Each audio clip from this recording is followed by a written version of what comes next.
I wanted to make a video about solving hard problems, but before we do that, we should talk about picking a valuable problem because it makes no sense to go off and spend this effort solving a hard problem that is not the most important or valuable one you could solve. So, how do you pick a valuable problem? There are three techniques that I know of, and in this video, I'm going to cover the first one, which is called pipeline analysis. So a pipeline is simply a series of stages or steps where the output of one stage feeds into the input of another. Pipelines are very common in business and in technology as well. So a business example might be a sales pipeline. And a sales pipeline is a process by which we're going to turn interest in the product, that is to say leads, into sales. And that process will succeed through a series of steps. The first step might be to take our leads and qualify them to determine whether or not the buyers have enough money. And if not, we're not going to waste resources trying to sell to them. The second stage might then take those qualified leads and determine whether or not they're intending to buy in the near future, whether they're hot or cold leads.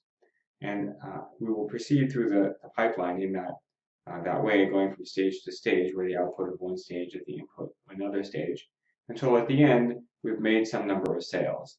And that gives us a final number that we can use to assess the value of our pipeline. A similar example might be machine learning, where if you're building a text recognition system, you need to look at an image and find characters. And then you need to take those characters and group them into words, and then group the words into sentences, etc. So as you can see, the output of one stage feeds into the input of the next. So when you find that you have a pipeline, you can conduct what's called a pipeline analysis. It's a very simple technique. What we do is we simply proceed through the stages in turn, replacing each one with a simulation that just gives the next stage 100% correct results, i.e. 100% of what the next stage wants. So in our sales pipeline example, we might replace our lead qualification with just a canned set of leads that we have hand selected to be 100% qualified. And when we do that, we then go and look at the final output number and see what the difference of optimizing that stage completely would be. If, for example, we took our sales pipeline and optimized the first stage and we saw that our final results went from 20% up to 21%, that's a 1% improvement. If we then continue the pipeline analysis onto the next stage and determine that our final results go from 20% to 30%, that's a 10% improvement, which is 10 times the value of the first stage. And what that means is that we can get 10 times more potential value out of the second stage. That's where we should put our optimization effort. So we simply go through each stage, determining which has the most potential value, and then we concentrate our effort on optimizing that stage. So whenever you find that your problem is structured as a pipeline, and many problems are because processes naturally organized into pipelines, you should conduct a pipeline analysis to determine whether or not you're working on the most valuable part of the problem and or the most valuable stage of the pipeline. And if you're not, you should switch to working on a more valuable one.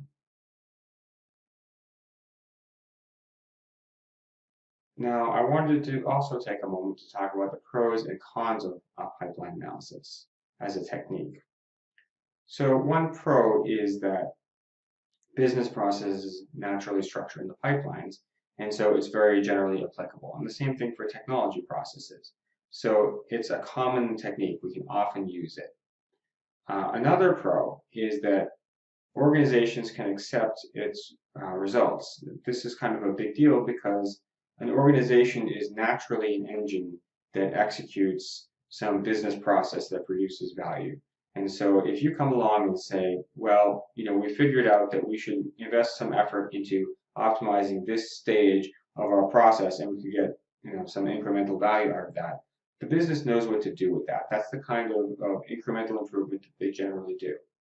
But that's also the con of pipeline analysis, because you have presupposed a structure as to how the problem can be solved, and that structure limits the amount of involvement, or may limit the amount of improvement you can get out of your optimization. So let's say, staying with business terms, that you were attempting to optimize the sales process over the counter of your product. And it turns out that your product really would do better to be sold over the internet, which is just a completely different process. You're not going to be able to get there through pipeline analysis. On the other hand, other techniques might produce more potential value, but might be more disruptive, and the business might have a harder time accepting your output or figuring out what to do with that optimization. So, there are pros and cons to pipeline analysis. When we look at the next two techniques, which are first principles reasoning and the 5 whys technique, those are more disruptive techniques that can lead to greater value, but also produce results that might be harder for an organization to accept. I hope you enjoyed this video. If you liked it, please like it. And if you found it valuable, please share it with your friends.